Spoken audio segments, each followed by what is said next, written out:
Merci encore une fois à tous ceux qui ont participé à l'exercice d'hier. Les codes d'écoute augmentent et c'est grâce à votre généreuse collaboration. Merci. Toujours à cause des chiffres, cette première ordonnance d'une série de 2 que je vous offre aujourd'hui est « Il n'y a pas de distance », qui en somme est une mesure. Donc, les kilomètres dans une formulation sont à éviter. On pourrait dire par exemple « à proximité de » ou « près de tel endroit ». Comme la distance n'existe pas, par votre pensée, vous pourriez demander qu'une personne éloignée vous téléphone. Je ne saisis pas très bien. L'univers va faire en sorte que la personne me téléphone suite à ma formulation.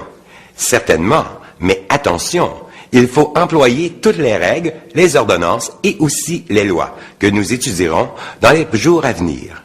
Alors, il est encore trop tôt pour faire ce genre d'expérience.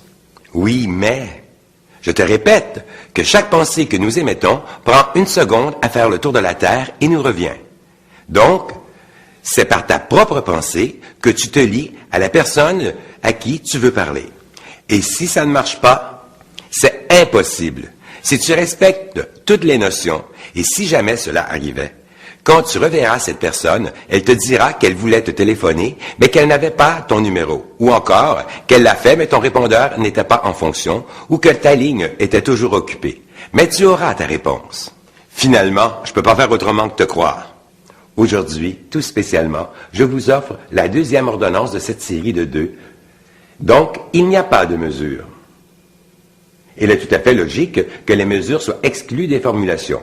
Les litres et les mètres sont aussi des mesures quantitatives. Pour résumer les 4 premières ordonnances, rappelez-vous d'éviter de mentionner toute notion de chiffre dans vos formulations, à l'exception précise d'un numéro d'identification. Dans la prochaine capsule, je vous entretiendrai de l'argent. En attendant, envoyez une pensée de tendresse à quelqu'un qui vous est cher.